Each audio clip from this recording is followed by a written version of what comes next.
Hello दोस्तों, स्वागत है आपका मेरे एक और नए मिनी ब्लॉग में। तो आज मैं अपने नानी के घर जा रही थी और ये देखिए सामने सुंदर सा इतना सुंदर व्यू।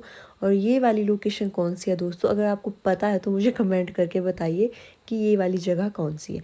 तो आज मैं जा रही थी अपने नानी के घर। इतने दिनों से इतनी बारिश हो रही थी, इतनी बारिश हो रही थी कि बारिश ने दुखी कर दिया था। और यहाँ पे मैं पहुँच गई थी अपने स्कूल जहाँ पे मैं पहले पढ़ाती थी। जब भी मैं यहाँ से जाती हूँ तो मुझे इतना मैं इमोशनल सा हो जाती हूँ कि मुझे स्कूल फिर से जाना है। और ये देखिए बारिश ने इतना नुकसान कर रखा है, इतना नुकसान कर रखा है। और हमारी गाड़ी भी बस यहीं तक गई, यहाँ से आगे तो सड़क के बुरे हाल थे। ये देखिए पूरी ही ये पहाड़ी नीचे खिसक गई है। मैं तो जब यहाँ पे पहुँची तो मैं ये देख के बिल्कुल हैरान हो गई थी। मेरी मम्मी भी साथ थे। तो देखिए यहाँ से तो पूरी सड़क ही आधी होने वाली है ये टूट जाएगी यहाँ से बिल्कुल ही। और उसके बाद हम लोग चल पड़े थे पैदल गाड़ी को यहीं पे लगाकर, क्योंकि यहाँ से आगे तो रोड ख़राब था। उसके बाद हम लोग यहाँ से गए और हम लोग ना बिल्कुल ही रास्ता भूल गए थे। मम्मी भी बहुत टाइम बाद इस रास्ते से आए थे तो हमें पता ही नहीं था। और ये देखिए जगह जगह पर पानी नाले थे आजकल, और हम लोग रास्ता भटक गए थे।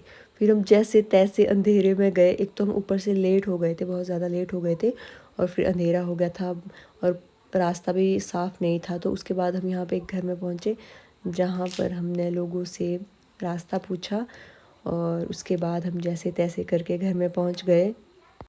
और रास्ते में लगे थे सेब के पेड़ और मेरा मन कर रहा था सेब खाने का, तो मैंने यहाँ से सेब निकाल दिया था।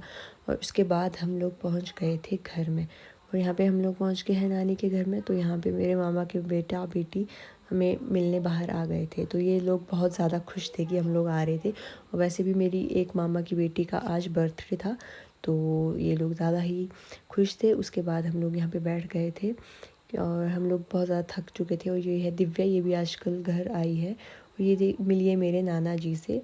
तो अभी हम लोग सबसे मिल रहे थे। उसके बाद मम्मी इनको बोल रही थी ये नाना है, नाना के पैर छुओ। तो फिर यहाँ पे आ गए थे मेरे मामी जी, ये मेरे मामा जी। तो उसके बाद हम लोगों ने केक लाया था, तो फिर हमने केक कटिंग करी। तो ज़्यादा कुछ बैलून वगैरह लाना तो हम भूल ही गए थे, तो फिर बस नॉर्मल सा केक कट किया।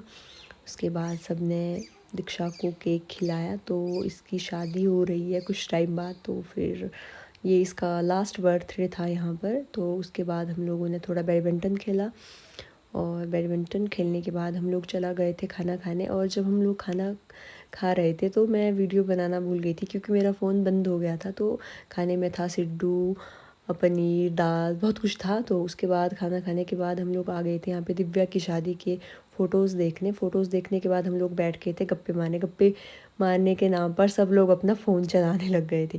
तो दोस्तों आज के ब्लॉग में इतना ही। Bye bye.